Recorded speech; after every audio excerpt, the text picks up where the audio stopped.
tardes, querida teleaudiencia de TLV1. Una vez más nos encontramos en estas charlas quincenales respecto de cuestiones de filosofía política que nos afectan en lo inmediato. Claramente han ocurrido en estos últimos días episodios que merecerían un comentario aparte. Trataré de realizar esos comentarios sobre la parte final de la charla del día de hoy, no sin antes ofrecer o tratar de reconstruir un aparato teórico suficientemente completo y al mismo tiempo sintético dentro del tiempo que disponemos, dentro del tiempo en que puedo abusar de la atención de todos ustedes, para valorar, para estimar mejor estas consecuencias de lo que estamos viviendo. Yo diría que el gran título que nos convoca hoy es el pasaje del libertarianismo hacia el abismo. Y bueno, habrá que probar si esto realmente es tal como lo vengo anunciando incluso en programas anteriores. Habré de referirme en primer lugar al libertarianismo en cuanto a su definición esencial, en sus distintos aspectos. En un segundo momento trataremos acerca precisamente de la dinámica, del desplazamiento del libertarianismo hacia ese abismo teológico-político que también venimos anunciando reiteradas veces. Posteriormente ofreceremos algunas conclusiones en las cuales habré de desarrollar dos aspectos. En primer lugar, lo que atañe a la contribución del decreto 70-2030, de la fallida ley ómnibus y de la actual tentativa de imponer la ley bases y puntos de partida para la libertad de los argentinos, digo entonces la contribución de estos tres documentos respecto del proyecto de la Cuarta Revolución Industrial, para referirme finalmente a lo que considero hoy una novedad, pero no tan novedad si atendemos en retrospectiva al discurso del presidente Milei, pero sí una novedad en cuanto a revelación de las verdaderas intenciones, de los verdaderos propósitos del actual gobierno. Digo, me haré alguna reflexión junto con ustedes respecto del último discurso pronunciado por Javier Milei en California, en Estados Unidos, en el Instituto Milken. Pero como digo entonces, habremos de comenzar primero por una tentativa de definición sistemática de este modelo libertario. Si tuviéramos que responder a la pregunta acerca de qué es el libertarianismo, bueno, habría que decir que, sin dar vuelta tanto a los términos, el libertarianismo no es más que una profundización del modelo liberal, filosóficamente del modelo iluminista que dio sentido a la Revolución Francesa de 1789. Adquirió un nuevo nombre porque también está contextualizado en los Estados Unidos en la década del 70 y del 80 con ese nombre, como trataré de explicarlo un poquito más adelante. El libertarianismo se puede definir en distintos niveles. Hay un hombre tipo para cada uno de esos niveles. Desde el punto de vista antropológico general, se caracteriza por una comprensión del hombre no como un hombre político por naturaleza en el paradigma aristotélico, sino como un hombre atómico, un hombre que está aislado del contexto de los llamados grupos intermedios. El hombre atómico es el que asume el modelo atomista para la vida social, moral y política, también económica, como trataremos de decirlo. Pero como junto con el modelo atomista de Epicuro nació, digo, en la historia del pensamiento, también la necesidad del control tecnológico de la naturaleza, como esto ha nacido prácticamente en el mismo momento, entonces cuaja perfectamente bien en este hombre moderno del libertarianismo la posibilidad del control tecnológico de la persona humana. Se trata precisamente del momento que ha determinado la Cuarta Revolución Industrial para ejecutar su irrupción en la historia contemporánea. Vale decir, el ingreso de los dispositivos tecnológicos en el interior de nuestro cuerpo. Me refiero a esto, a aquella etapa de la revolución biotecnológica a través de la bioingeniería que siguió a la revolución física y química de los 2 siglos anteriores. En la descripción histórica que hace Klaus Schwab acerca de este primer aspecto del libertarianismo. Siempre es muy difícil catalogar taxativamente el modelo de la Cuarta Revolución Industrial desde el punto de vista del libertarianismo o del marxismo, porque en él convergen los dos, sin solución de continuidad. Cabe destacar, antes de continuar, antes de seguir caracterizando el libertarianismo en lo que podríamos llamar su radiografía, su dimensión estática, cabe destacar que los acontecimientos que han ocurrido en el país en los últimos días, me refiero a la multitudinaria movilización de los estudiantes en la legítima defensa de la universidad pública, el paro general con tanta repercusión que hemos tenido en los últimos días, con posterioridad al de los estudiantes, han puesto de manifiesto una fuerte reclamación al gobierno nacional, pero que infelizmente ni siquiera roza el problema fundamental que nos aqueja como personas y como argentinos en particular. Escuchando las reclamaciones, digo, de los dirigentes gremiales, no hay una sola referencia a lo que aquí es esencial y definitorio. Pero bueno, habrá ocasión de volver sobre esto en la segunda y parte conclusiva de nuestra reunión del día de hoy.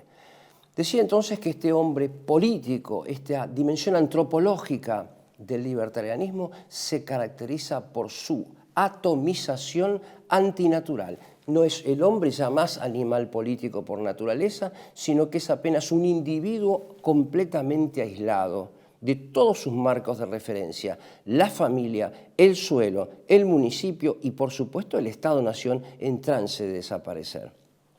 Le viene exactamente bien y cuaja perfectamente bien con este modelo la irrupción de la Cuarta Revolución Industrial, que, retomando aquel motivo epicureísta al que me acabo de referir, propone el ingreso de los dispositivos tecnológicos en nuestros cuerpos. Si lo caracterizamos, este mismo modelo libertarianismo, libertario, como quisiéramos llamarle, porque las dos denominaciones se usan en forma ambivalente también, desde el punto de vista ya no antropológico, sino nociológico, lo que tiene que ver con lo que llaman la revolución del conocimiento, habría que decir que este hombre se caracteriza por un conocimiento reducido a la mera afectación sensible.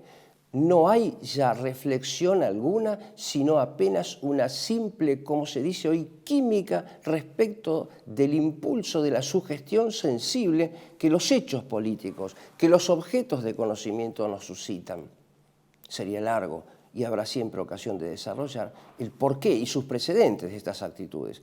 Pero a esta nueva actitud, digo, se le debe unir también lo que he dado en llamar la cultura de la inmediatez, la respuesta instintiva a nivel del conocimiento frente al problema político.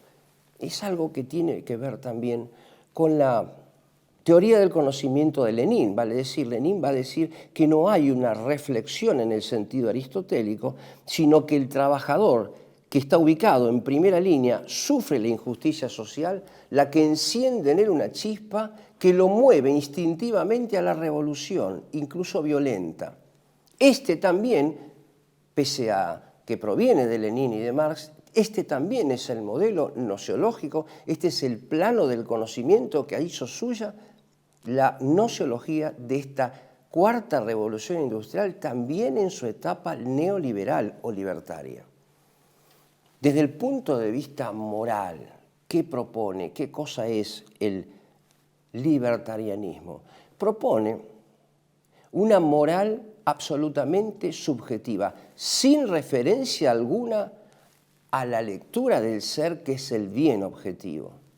El bien es aquello que se percibe desde el punto de vista del sujeto, teniendo como única referencia, como único horizonte, su propia concepción, su propia percepción. Para hacerlo un poco más sencillo para la teleaudiencia, que no está habituada posiblemente con los conceptos de una filosofía moral, se podría decir que la moral de los libertarios no es más que una moral subjetiva y no una moral relativista. Se ha hablado mucho acerca de esto de la cultura del relativismo. Bueno, es a eso a lo que me refiero.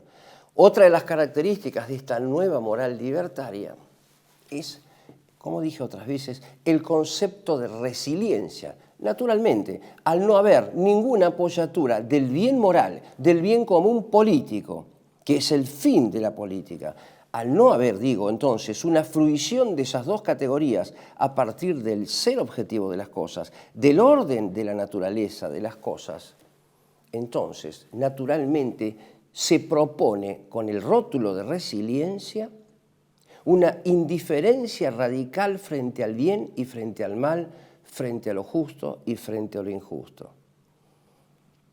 Aquí hay que proponer un comentario. La moral que el libertarianismo está llevando adelante se apoya en estos presupuestos, pero parece una cosa diferente, por lo menos en el guión, en la narrativa, porque así debemos llamarla, de la llamada nueva derecha que contribuye de manera efectiva con el proyecto libertario de Javier Milei.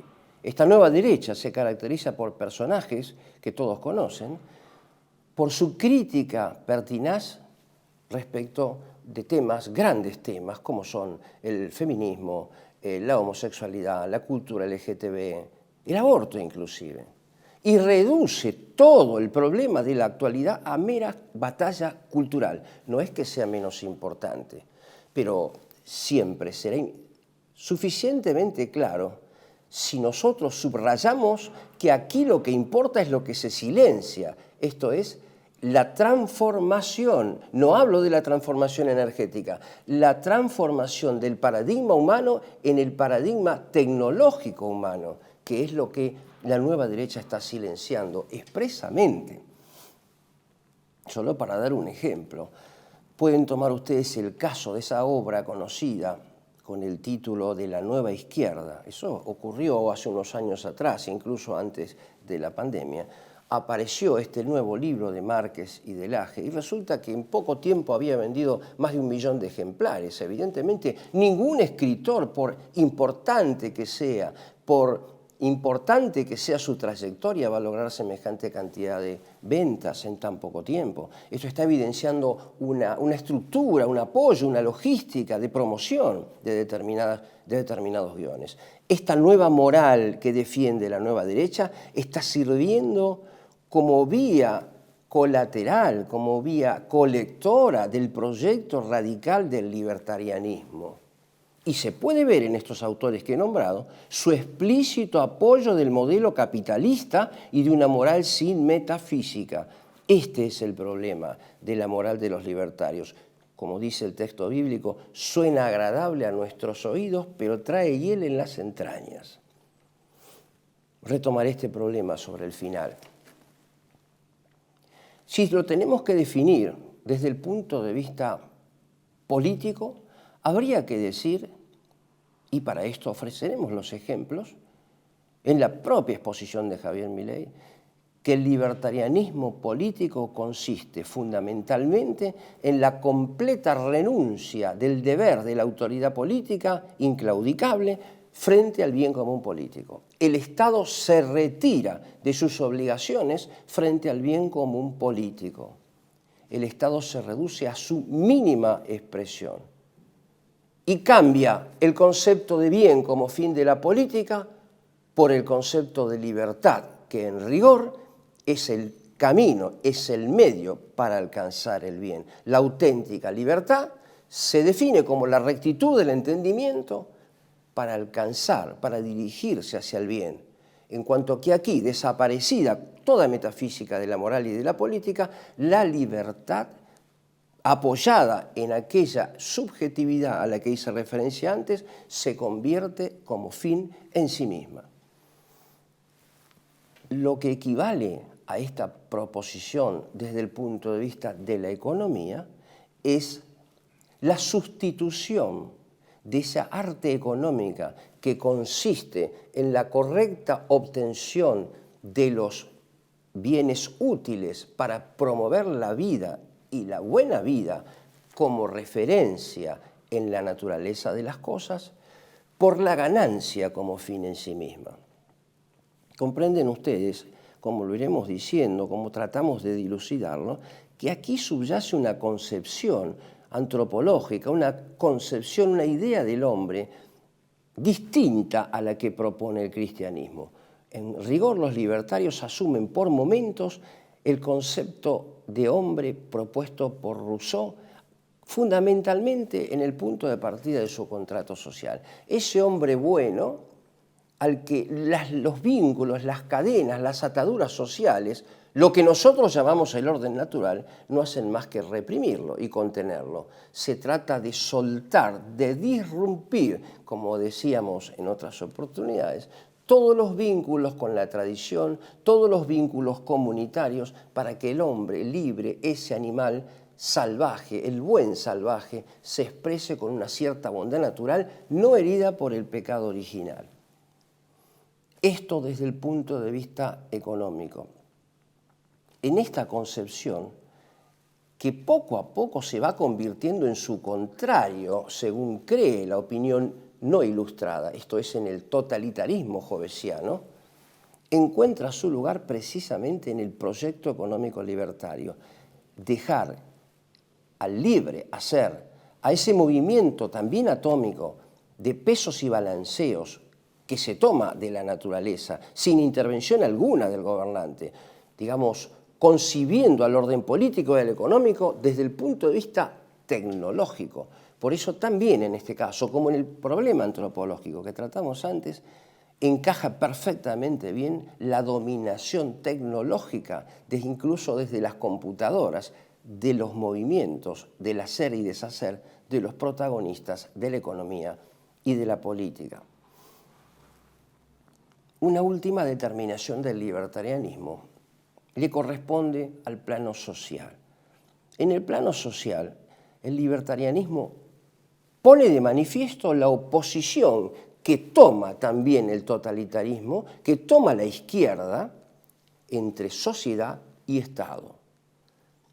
Lo acaba de poner de manifiesto en forma expresa Javier Milei en su exposición en Estados Unidos hace pocos días, la semana pasada, cuando reconoce el importante papel de las organizaciones no gubernamentales que eligen sus candidatos, que financian sus candidatos, más proclives a sus fines individuales, a sus fines perversos, por qué no decirlo, pero que al mismo tiempo van progresando en una organización sucesiva, desde los cárteles a los trusts, a los que hoy llamamos holding, y un tipo particular de ellos, que son los famosos unicornios, definición que se podría aplicar a aquellas organizaciones socioeconómicas que no tienen más de una decena de años de vida y que sin cotizar en la bolsa de comercio poseen un capital que oscila entre el 1.000.000 y los 2 millones de dólares. Tenemos en nuestro caso, en la Argentina,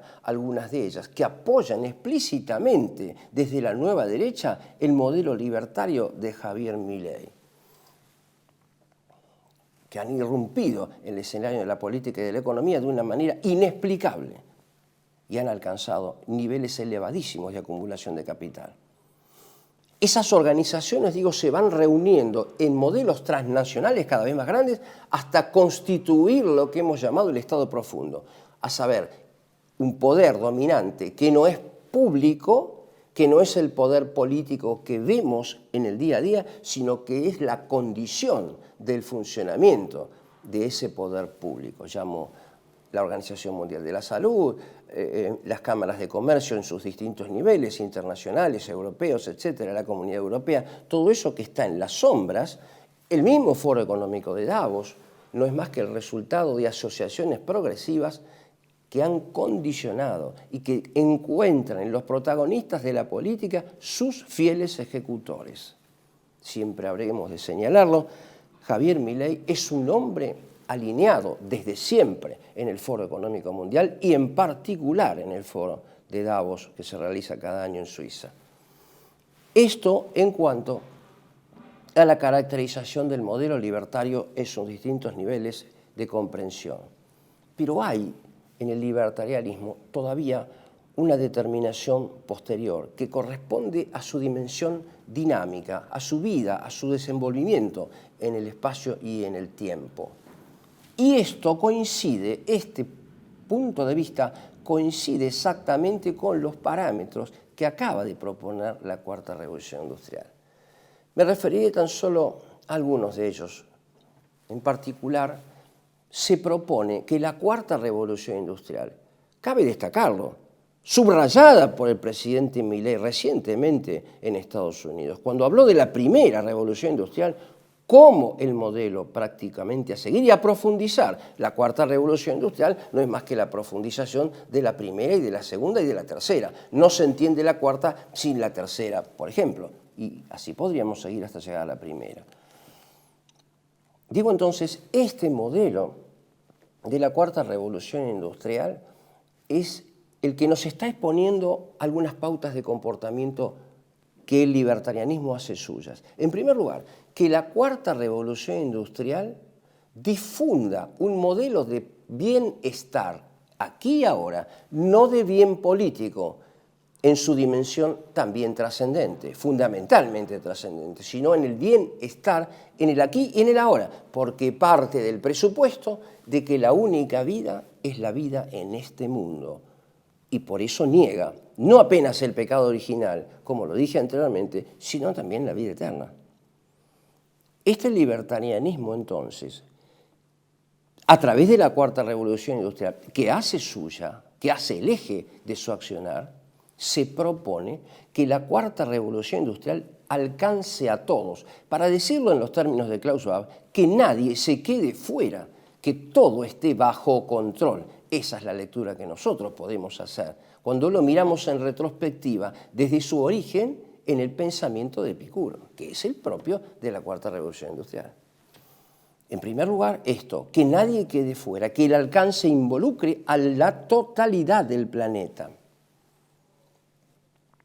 El segundo aspecto es la transparencia. ¿Quién que escuche la palabra transparencia no recibiría incluso con beneplácito ese concepto, que todo sea transparente?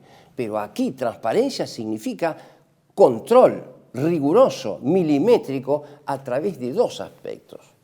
Del gobierno de nuestras transacciones totales, a través del blockchain, gobierno y control, y también de la regulación de nuestra vida y de nuestra libertad mediante la instauración de la criptomoneda en reemplazo definitivo del dinero en efectivo.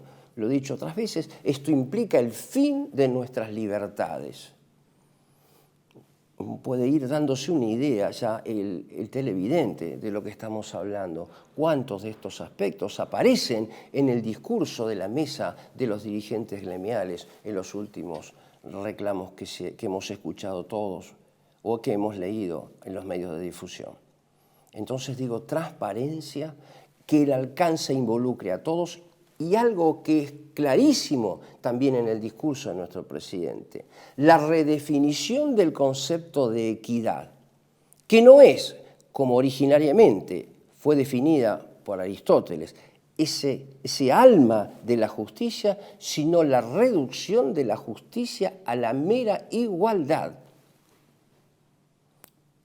Se habla incluso de la liquidación de la justicia distributiva, llamada justicia social también, a veces con algún equívoco, pero entendemos de lo que se trata, para reducirla a la justicia rigurosamente igualitaria. Esto ya no es libertarianismo, como cualquier oyente, cualquier televidente mínimamente instruido puede advertir. Digo entonces, transparencia, que el alcance de la justicia equitativa también involucre a todos, y además que podamos ejercer el control sobre la vida de cada uno de nosotros. Y un último aspecto que tiene que ver con la profundización hasta llegar a la modificación de nuestra propia estructura genética. Estos aspectos que le dan vida, que le dan movimiento al proyecto libertario, exactamente todos ellos se encuentran en este momento en pleno desarrollo. El hecho de que podamos establecer como pauta la defensa de la universidad pública no quiere decir que hayamos agotado el problema más importante de la hora actual. La universidad pública va a desaparecer.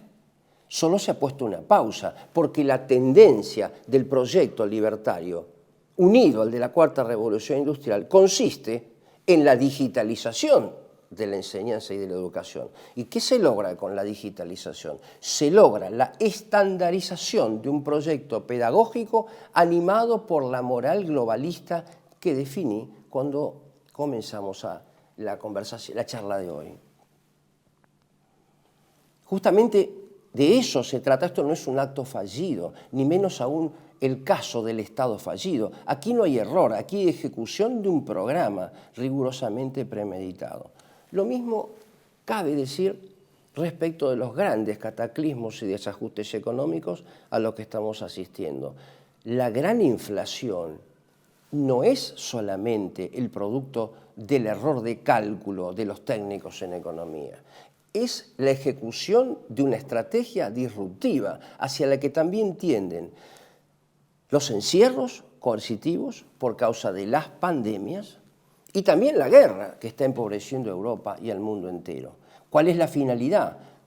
Lograr la pronta caducidad del sistema de intercambio y de relaciones económicas que hemos conocido hasta ahora para instaurar uno nuevo, sin dinero en efectivo, bajo el control total, por eso hablé de transparencia, y que permita controlar, valga la redundancia, la totalidad de la vida conforme a los requerimientos y a los imperativos categóricos del medio ambiente. El problema no es económico, el problema es el que emerge de una economía dominada por la tecnología, cuya alma mater es la inteligencia artificial, pero que no es ciega. La inteligencia artificial expresa la voluntad de poder del gobierno mundial. La economía, la moral, la política, incluso la antropología, todos los aspectos de los que tratamos recién, emergen de exigencias tecnológicas completamente nuevas. Digo entonces, lograr que nadie quede afuera y que todo resulte bajo control. Porque se parte de la pauta, y aquí es donde el modelo antropológico, esa convicción rusoniana de la que hablé anteriormente, inmediatamente se convierte en lo que podría entenderse como su opuesto, que no es opuesto, es su lógica continuidad. Aquí ya se parte de la base que el hombre hasta aquí ha fallado, se ha equivocado, ha procedido mal y por tanto es necesario controlar la totalidad de sus movimientos para reencauzarlos, para redirigirlos en beneficio de todos, en beneficio de la mayor cantidad, por lo menos de nosotros. Y bueno, para con los disidentes habrá, como lo expresa Jürgen Habermas en su teoría de la acción comunicativa, que habrá entonces para los disidentes la obligación penal y coercitiva. También esto está en Rousseau. Porque esos tales no son enemigos de cada uno en particular, sino en la forma mentis del totalitarismo, esos tales disidentes son enemigos de la totalidad y deberán ser incluso confinados o condenados aún a la pena de muerte, como enemigos que son de la totalidad de la comunidad. Todos estos aspectos constituyen la dinámica de este libertarianismo. Habremos de desarrollar al final y ver si realmente estamos hablando de la misma cosa, si esto está presente incluso en el guión, no solo del señor Javier Milei, sino de sus mentores ideológicos. Y habremos de comprobar que hay una continuidad perfecta y armónica. Nos queda por desarrollar en la segunda parte un poco la historia del libertarianismo, sus enemigos y sus falsos aliados. Algo dije cuando me referí ya a la nueva derecha. Propongo entonces una pequeña pausa, una breve pausa, para meditar los aspectos de lo que hemos tratado y luego ingresar en esta nueva dinámica del libertarianismo y que nos permita aproximarnos ya al cierre de la reunión del día de la fecha. TLV1 se complace en anunciar que estará transmitiendo en su canal TLV1 Clips valiosos programas emitidos antes de la censura sufrida. El lienzo prohibido, el revés del derecho, combates por nuestra historia, disenso, historias de Malvinas, entre otros que podrán encontrar en este enlace.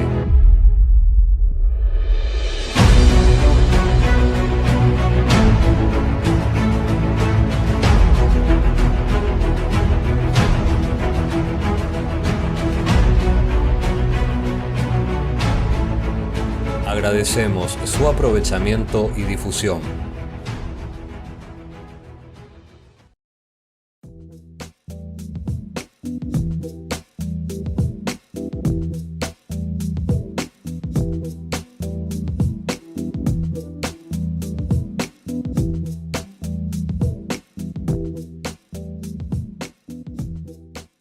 Decir siempre la verdad primero tiene un precio. Dependemos de tu ayuda. TLV1, toda la verdad primero.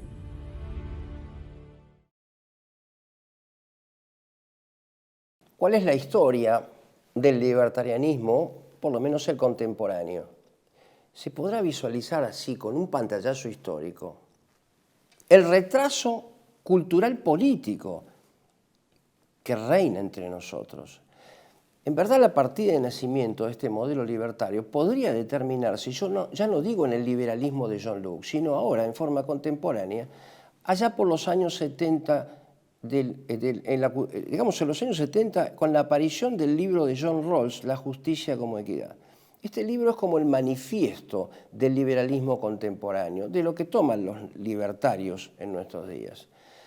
La tesis fundamental expresada por John Rawls allí hace referencia a un cierto velo de ignorancia que tiene de alguna manera una semblanza, una semejanza a la voluntad general rusoniana. Es como que si todos estuviésemos con los ojos vendados y pensáramos en un ideal de justicia, ese ideal pensado por todos en forma absolutamente individual, en el marco del atomismo al que hice referencia antes, ese modelo de justicia resultaría plausible para la mayoría. Vale decir, un poco una especie de variación del imperativo categórico de Kant: haz como si la máxima de tu conducta debiera servir como pauta universal. O el caso, como digo, de la voluntad general rusoniana, en donde lo que todos pensemos acerca del ideal de comunidad, del ideal de sociedad, eso resultaría un abstracto intangible que vendría a constituir el útero de donde emerge, mejor dicho, el contrato social. Bueno, esto que nace con John Rawls tuvo un lado débil, tuvo un talón de Aquiles en la fragmentación comunitaria que promovía, vale decir, la actitud de pensar en la justicia, como dije antes, sin el orden natural, sin apoyatura metafísica alguna y sin referencia a los marcos de incardinación de la persona humana en la familia, en la comunidad, en el Estado, en la patria, y sin el enraizamiento en el suelo concreto. Esta crítica también la formuló un autor norteamericano contemporáneo. Me refiero a Sandel, Michael Sandel, que en su libro Las esferas de la justicia criticó puntualmente el proyecto de John Rawls. Otro libro de referencia que ha servido para los libertarios de nuestro tiempo, del siglo XX, finales del siglo XX, principios del siglo XXI, es el libro de Robert Nozick titulado Anarquía, Estado y Utopía, junto con otros escritos menores, donde se propone el ideal de un Estado mínimo. Siempre que hablamos de Estado mínimo, hablamos de la claudicación frente al bien común político, pero también debe pensarse en esa dupla de conceptos que nacía con Epicuro, ¿vale? Es decir, el Estado mínimo implica también la tecnología en reemplazo de la acción prudencial del gobernante. El Estado mínimo es el Estado mínimo tecnológico al que se refiere en reiteradas oportunidades el actual presidente argentino.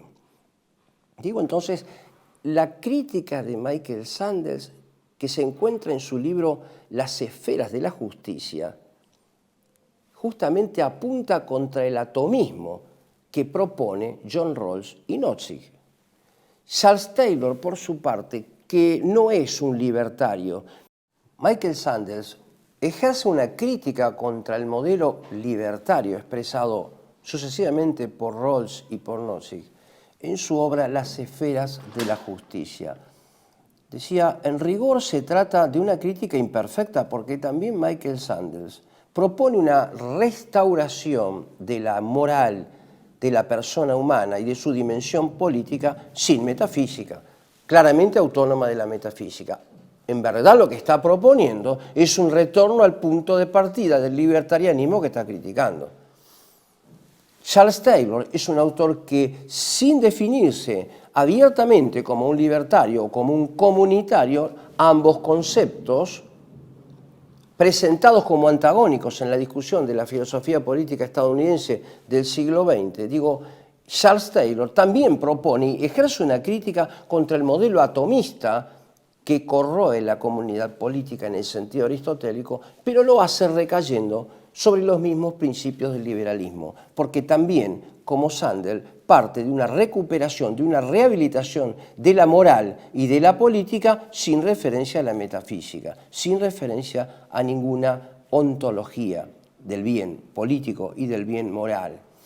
Importa destacar que esta polémica, esto a título de curiosidad histórica, pero también algo sorprendente para nosotros. Esto se produjo en Estados Unidos en los años 70 y 80, cuando el liberalismo político demostró su fracaso. Nosotros venimos a importar un modelo fracasado, no apenas en Estados Unidos, en la mayor parte de los estados del mundo. Venimos a importar un modelo que fracasó, pero 40, 50 años después de su fracaso. No hay revolución totalitaria que no haya estado precedida por el capitalismo. Esto es marxismo elemental, de manual. El presidente Milei se refería a ese manifiesto comunista escrito por Marx y Engels, donde Marx provee con una lógica irrefutable que el marxismo requiere para su advenimiento de las contradicciones que pone sobre la mesa el capitalismo. Claro, el señor Milei dice, esperemos que se equivoque. No se va a equivocar porque esa es una ley histórica inclusive, que se viene dando ante nuestros ojos. Basta leer, comprender primero qué pasó en Colombia, qué pasó en Nicaragua, qué pasó en Venezuela, en la propia Rusia soviética, qué había antes de los gobiernos totalitarios. Pero volviendo a la realidad de Estados Unidos, entonces el modelo libertario que fracasa en estos proyectos teóricos de John Rawls es el que nosotros estamos asumiendo 40 a 50 años después en nuestro país, como si fuese esto la panacea. También ha traído como consecuencia la posición del llamado comunitarismo. Aquí corresponde hacer algunas observaciones, porque en verdad el comunitarismo, si lo vemos opuesto al universalismo, el universalismo es una versión del libertarianismo, vale decir, esa acentuación de la persona humana atómica que piensa en la interioridad del yo personal, un concepto de justicia subjetiva, creyendo de que esto lo vamos a pensar todos y que será la pauta valedera para la comunidad política. El comunitarianismo propugna, por su parte, el retorno a la recuperación de la dimensión natural comunitaria de la persona humana. Pero lo hace en dos dimensiones. Importa destacar la primera. Yo diría que el personaje por excelencia, la referencia obligada del comunitarismo en Estados Unidos le corresponde a Amitai Etzioni. Amitai Etzioni es el fundador de una disciplina relativamente nueva que se llama la socioeconomía, vale decir, una economía que pone interés en la dimensión social.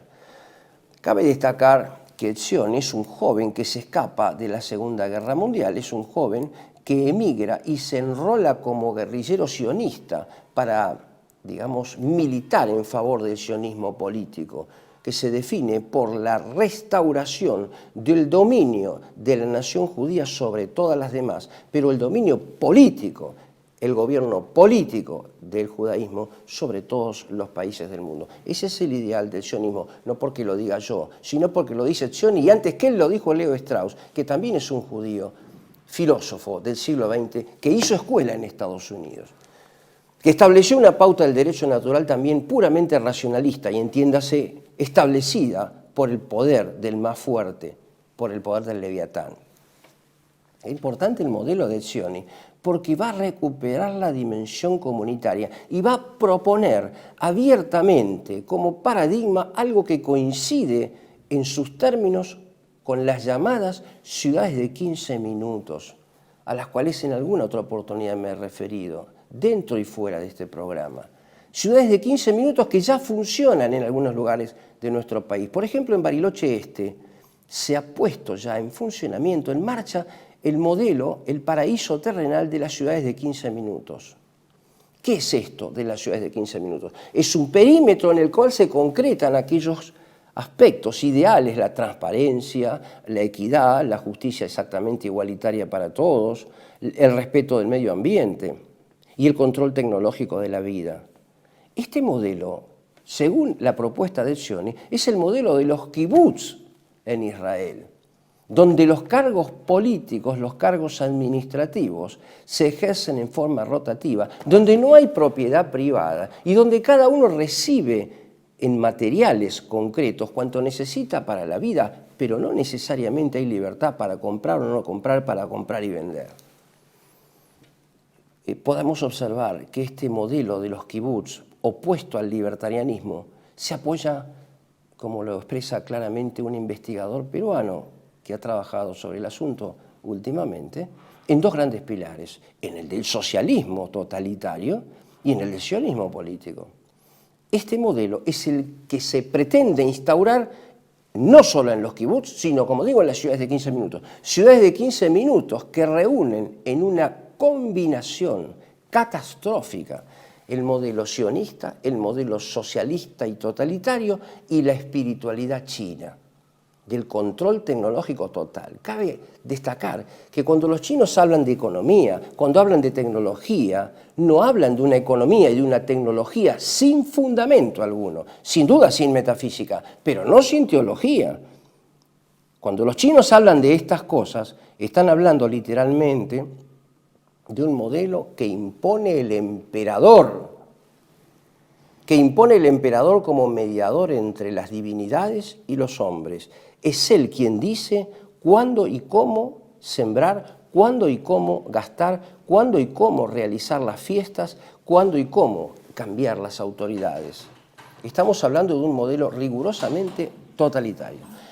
Esto en cuanto a un comunitarismo radicalmente materialista, opuesto al universalismo libertario. La propuesta que hice en reiteradas oportunidades tiene que ver también con un cierto modo de comunitarismo, pero que es comunitarismo y universalismo al mismo tiempo. ¿Qué quiero decir con esto?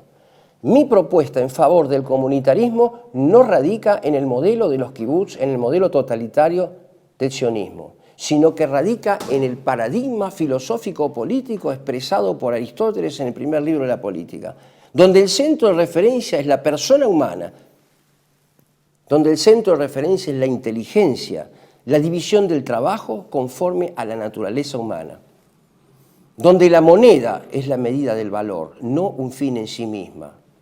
Y digo que tiene una dimensión también al mismo tiempo, simultáneamente universalista, porque en nuestro caso, en mi propuesta, se apoya ese comunitarismo en un centro de referencia que legitima, que regula, como hay sí, si ustedes quieren, como un imperativo categórico, la dimensión sobrenatural. ¿Qué significa dimensión sobrenatural? La referencia de la totalidad de la vida moral, política, económica, social, solo digo social no porque quiero oponerlo a lo político, sino para tomar como referencia los ítems que traté en la primera parte, que tome como referencia la ley natural, que es la expresión de la ley divina conforme a los límites de la inteligencia humana, la ley natural impuesta por Dios en el acto de la creación. A ese tipo de comunitarismo universalista es al que me refiero como opción frente al modelo libertario y frente al comunitarismo radicalmente ateo, al modelo de, por ejemplo, Amitai Etzion. Esta en cuanto a la situación, estos en cuanto a los opositores del modelo libertario y sus continuadores. Me refería a la falsa derecha, a la nueva derecha, que es libertaria y comunitarista al mismo tiempo, pero en el sentido rigurosamente inmanentista. Cabría formular algunas observaciones respecto de cuánto viene ocurriéndonos como argentinos. Y esto en dos dimensiones. En cuanto a los proyectos de ley desarrollados bajo la forma de decretos de necesidad y urgencia, y en cuanto a la narrativa personal del presidente Milei y en especial a su última intervención en el Instituto de California al que hice referencia en la primera parte. Al Milken Institute, fundado por el señor Milken, que no es otra cosa que un estafador serial que ha cumplido condena por 8 años por ser precisamente responsable por los llamados bonos basura. Bueno, este es el referente que ha colaborado enormemente, según se nos dice, con las organizaciones no gubernamentales para establecer un nuevo orden mundial que los argentinos debiéramos copiar. Digo entonces, en cuanto al plano normativo, cabe destacar aquí que allá por la década del 50, Arturo Sampaio, un desconocido ilustre para los argentinos, pero tal vez el autor de referencia para la literatura del derecho público en nuestro país, había examinado ya en una obra de especial importancia la cuestión del derecho fiscal internacional. Y allí nombra un autor de referencia que es Levinson, Richard Levinson, quien explica cómo los trusts, los holdings, los unicornios, en aquella época no se hablaba de esto, pero sí podemos decirlo hoy, requieren de dos ramas para instalarse y succionar las riquezas de un país y hacer precisamente el colapso del Estado-Nación. Y ellos son la justicia y una economía radical de libre mercado que abra las compuertas de los grandes inversores para succionar las riquezas renovables y también las no renovables a los efectos de, como digo, absorber el Estado-Nación en una supraestructura que llamamos el Estado mundial o el Estado profundo o el Leviatán o el gobierno de la bestia, para ser más claros en lo que estamos expresando. Digo entonces, esas obras de referencia muestran de una manera muy clara cómo es necesaria una estructura jurídica que garantice este proyecto de las grandes inversionistas.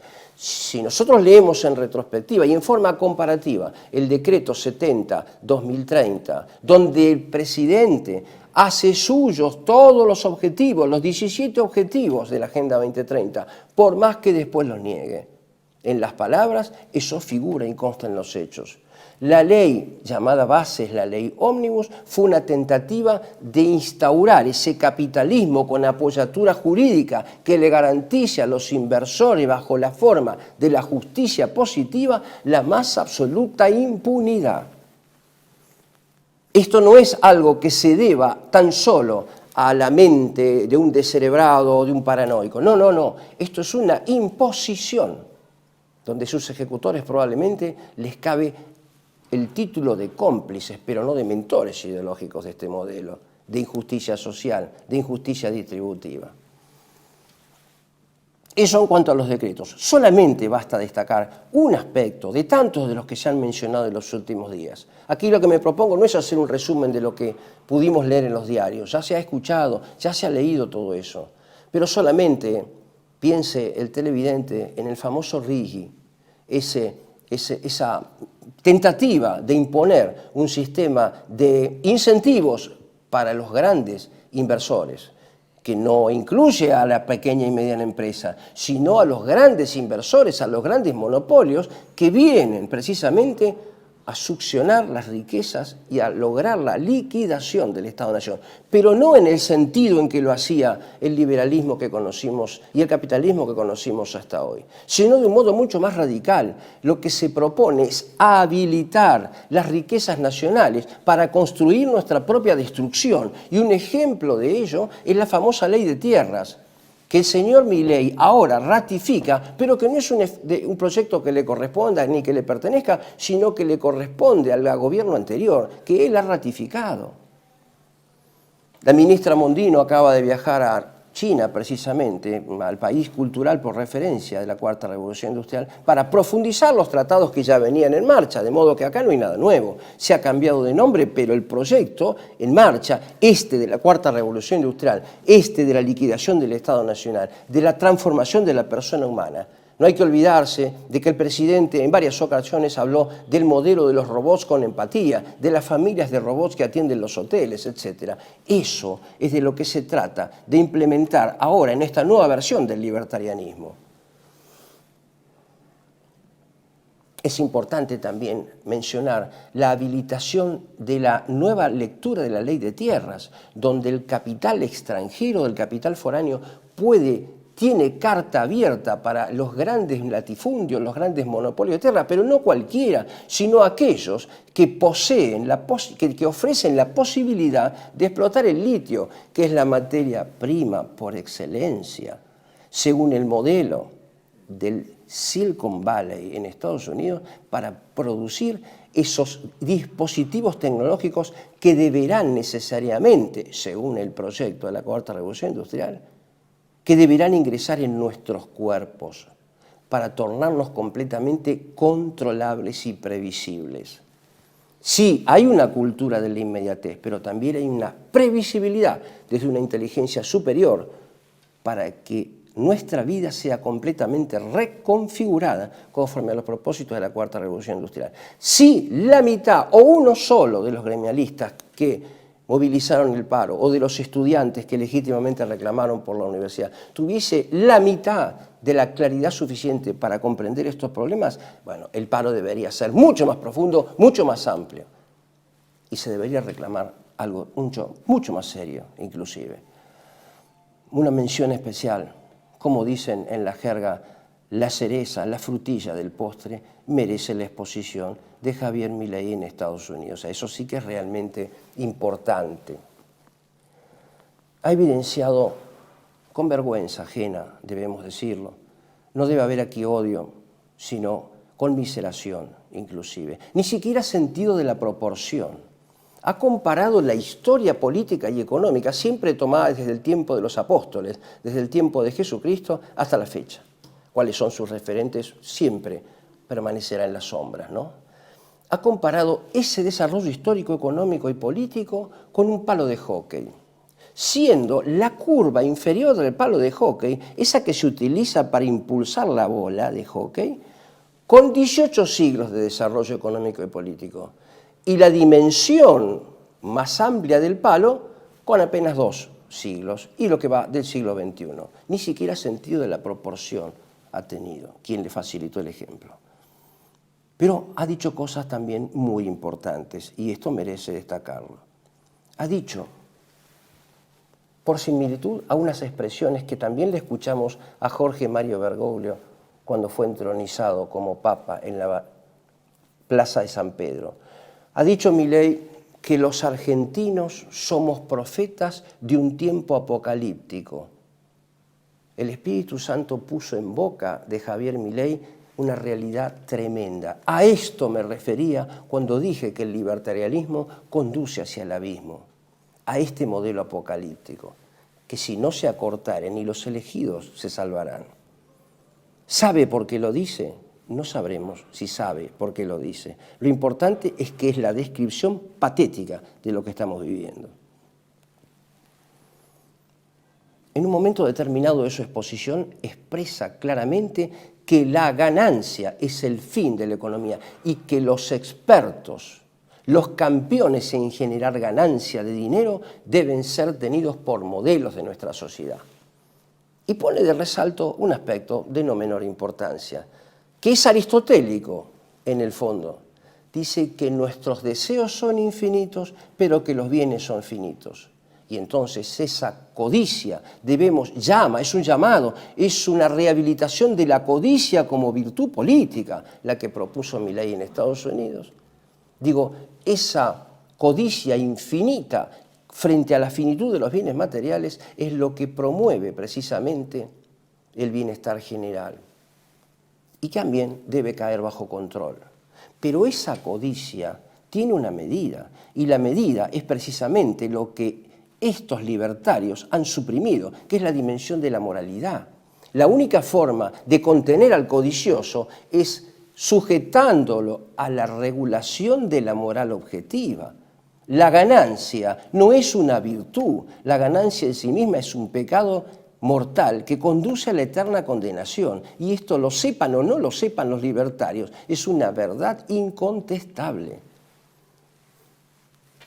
La vida política no es la vida de la ganancia. La vida política cristiana, a la que me refiero con el proyecto de ese comunitarismo, que es a la vez universalismo católico, es la vida en donde se perderá todo para ganar la vida eterna, desconocida en el horizonte de estos libertarios. Hay un aspecto en su exposición donde también habla no apenas de este rasgo apocalíptico que la Argentina está protagonizando allí, aquí, ahora, sino que también propone justamente la ganancia como parámetro de la vida moral. Hay algo que debe ser destacado. El señor Milei ha sido sorprendido en un plagio. Un plagio consiste en tomar las palabras de otros sin citarlas, ¿no? Su autor de referencia, el libertario Bloch, ese señor, que es apenas un político con alguna ilustración teórica, ha escrito un libro que se llama La defensa de lo indefendible, defendiendo lo indefendible. Está a un clic de cualquier computadora. Allí pone como paradigma lo que podríamos llamar los impresentables de la vida moral. La prostituta, el tratante de blancas, el drogadicto, el traficante, el abogado leguleyo, el sinvergüenza, el especulador. Todos ellos, todos esos modelos son defendidos por el señor Bloch, pero también por Javier Milei, porque parten de la convicción, y esto lo dice en el minuto 13:51 de su exposición, de que quienes buscan la ganancia por estos medios objetivamente detestables y corruptos e inmorales no hacen más que propender al bienestar general. Esto es una declaración de partes, de la más abierta y la más confesa inmoralidad y corrupción política. Digo, esto no es una crítica, sino una descripción lamentable, fenomenológica, de cuanto podemos leer en el libro de Bloch, cuanto en la narrativa que hemos escuchado en el presidente Milei en Estados Unidos. Creo que entonces con estas determinaciones podemos abordar ya la parte final, tratando de ofrecer alguna alternativa, una solución plausible en lo inmediato. Es altamente probable que no podamos evitar la avasalladora presencia de la Cuarta Revolución Industrial desde que cuenta con la totalidad del espectro político local. Es altamente difícil, pero sí nos cabe una actitud personal ascética. Recuperar por lo menos el estado de cosas en que estamos viviendo. No se trata de un problema económico, ni tampoco de la vida de la universidad. Se trata de algo exactamente en los términos que he tratado dentro de los límites de tiempo y mis límites personales de reconstruir. Se trata de leer esto en una sola clave. ¿Cuánto falta para poder implementar una solución al problema político, filosófico y teológico que nos aqueja? Tanto cuanto falta para que la totalidad de los estudiantes, más los gremialistas que formularon el paro posiblemente legítimo que presenciamos los últimos días, ocupemos las calles, los lugares públicos con el rezo del rosario, pidiendo que Dios pare la mano de estos psicópatas criminales que pretenden destruir el orden querido por Dios. ¿Falta mucho o es imposible que esto ocurra? Será entonces mucho o imposible lo que falta para que podamos alcanzar una solución plausible al problema de la Cuarta Revolución Industrial, que no es el problema argentino, sino el problema de la hora actual en el mundo entero.